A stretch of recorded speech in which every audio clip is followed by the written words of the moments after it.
Ashama harka fuunee daawwattootaa fi hordoftoota Anolee Global Media akkam nagaa jirtu nageenya rabbii guddaan bakkuma isin jirtanitti isinirraa jiraatu jecha eejeemirraa oduu qabadhee isiniif dhiyaadheeraa oduu guyyaarraa kan isinitti himu an Tolchaa Huseenii oduu guyyaarraatiin hiriironni yoo xiqqaate magaalota gara dhibbaa keessatti gaggeeffamu akkasuma mootummaan abbaa irree Dr. Abiy Ahmediin durfamu namoota karaa nagahaatiin hiriira bahuuf karaatti bahan irratti haleellaa gaggeessuu fi magaalaa Adaamaata keessatti namoota hedduu hidhu akkasumas hiriirota garagaraa keessatti waan ta'e tokko tokkoon ragaa guutuu wajjin qabadhee isiniif dhiyaadheera hanga xumura qophii keenyaatti nafaana turaan affeerraa kennam.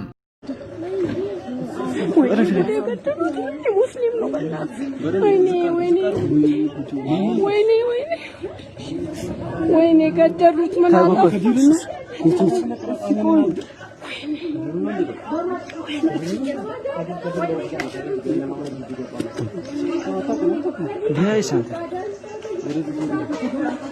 Guyyaan lakkaatee akkuma beellamni qabameefitti wiixatni kiibxatatti kennee kiibxatni harbatti kennee harbaan kamisatti kennee kamisni jimaatatti kennee jimaanni immoo guyyaa beellamaati musliimootatu kumaatamaan walgahee gamtaan sagalee isaa dhageessifataa oole. Hawaasni musliimaa guutuu biyyattii aleellaa masjiidota irratti raawwatame balaaleffatuun mormii jalqabe itti fufaa oolee jira. Haleellaa shororkeessitoonni naannoo Amaaraa Jum'aa darbee magaalaa Mooxxaa keessatti raawwataniin masjiidota 4 dabalatee qabeenyi hawaasa musliimaa hedduun ibiddaan barbadaa'uu fi saamamuun erga dhagamee booda hawaasni musliimaa guutuu biyyattii keessatti dallansuu isaa ibsataa oolee jira. Haaluma kanaan hawaasni musliimaa hiriira guyyaa 6 dura jalqabe Jum'aa har'aatis guutuu biyyattii keessatti karaa nagayaatiin itti fufee oolee jira.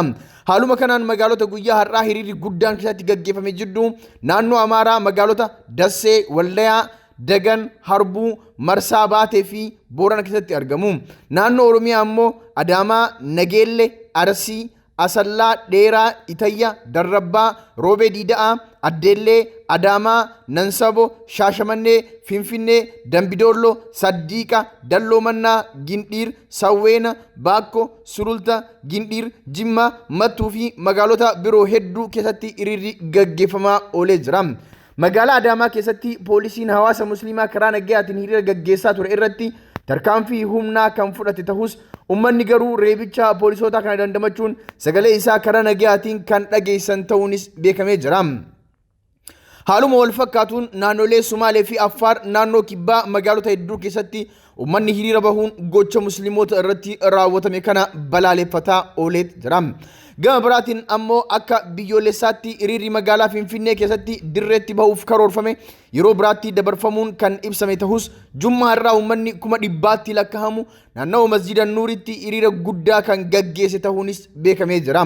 Haa ta'u malee gocha shororkeessummaa hordoftoonni amantaa Ortodoksii hawaasa musliimaa irratti raawwatan kana mootummaan naannichaa fi kan federaalaatis hanga ammaatti kallattiidhaan ibsa baasuun hin balaaleffanne. Inumayyuu faallaa sanii namoota hiriira bahan hidhaa tumaa darraa jiraachuun beekame. Gara jabeessi mootummaan Itoophiyaa Dr. Abiy Ahmediin durfamu godina Shawaa Bahaa magaalaa Adaamaatti musliimoota sagalee isaanii dhageessifachuuf karaatti bahan daandiitti bahan haala nama suukaneessuun qawwee fi uleen reebuun viidiyoo fi suuraalee Adaamaa irraa nu dhaqqaban ni addeessu. Mootummaan Dr. Abiy Ahmed waggaa tokkoof Walaggaa keessatti masjiidonni musliimaa 35 quraanonni hammi isaanii hin beekamne naannoo Amaaraatti suuqonni musliimaa 397 akkasumas manneen nyaataa fi hoteelonni musliimaa yoo gubatanii barbadaa'an kan waan tokko hin dubbatin guyyaa har'aa magaalaa Adaamaa keessatti namoota yakka shororkeessummaa amantaa Islaamaa irratti raawwatan balaaleffatuuf karaatti bahan sadafii qawweetiin tumuun namoota hammi isaanii hin beekamne madeessee jiraachuun beekame. Mootummaan Dr. Abiy diinummaa uummata Oromoo fi amantaa Islaamaa akkasumas amantaa waaqeffannaa irraa qabu ifaatti mul'ifataa jira.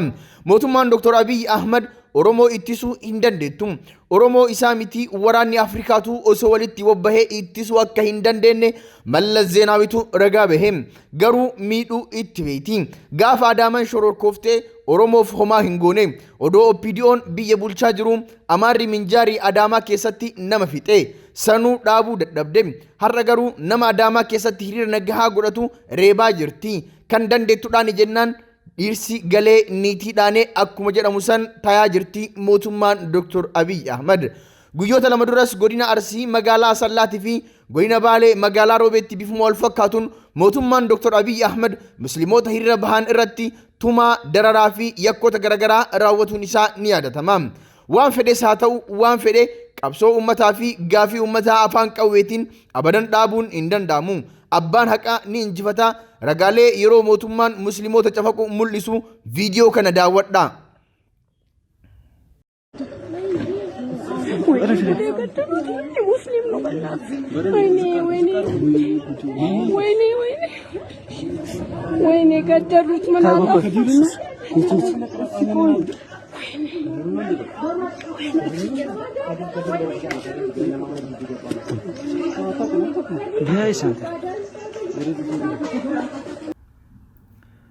Egaan daawwattoota fi hordoftoota keenya oduun ammaaf jiru kanuma oduuwwan hafan faana buunee hordofnee kan isin biraan geenyu ta'a. Hangasiif viidiyoolee itti aanan keessatti haala hiriirota Oromiyaa fi naannolee biroo keessatti ta'ee hordofaa jecha nagaa isinitti dhaammadhaa. Turtii gaarii isiniif haa taatu.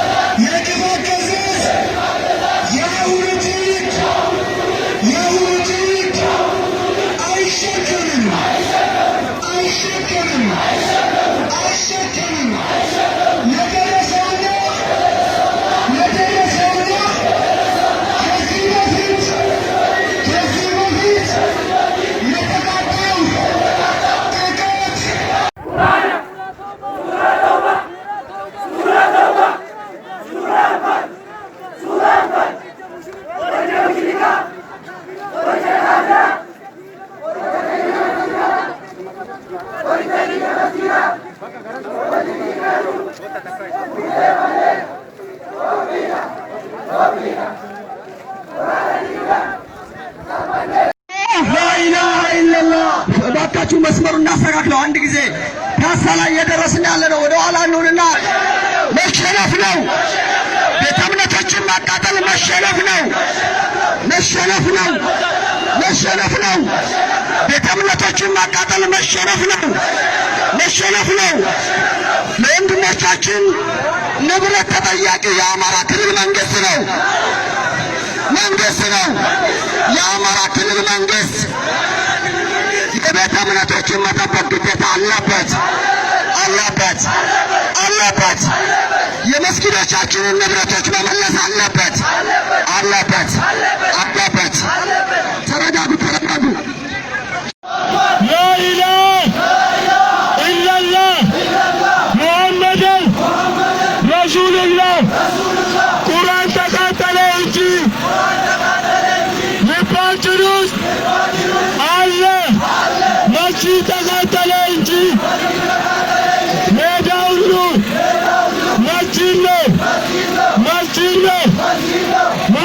ነው። ለሰላሳ አምስቱ መስጂዶች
እናስተካክለው። አንድ ጊዜ ፒያሳ ላይ እየደረስን ያለ ነው። ወደ ኋላ እንሁንና መሸነፍ ነው። ቤተ እምነቶችን ማቃጠል መሸነፍ ነው። መሸነፍ ነው። መሸነፍ ነው። ቤተ እምነቶችን ማቃጠል መሸነፍ ነው። መሸነፍ ነው። ለወንድሞቻችን ንብረት ተጠያቂ የአማራ ክልል መንግስት ነው። መንግስት ነው። የአማራ ክልል መንግስት የቤተ እምነቶችን መጠበቅ ግዴታ አለበት አለበት አለበት። የመስጊዶቻችንን ንብረቶች መመለስ አለበት አለበት አለበት። ተረጋጉ ተረጋጉ።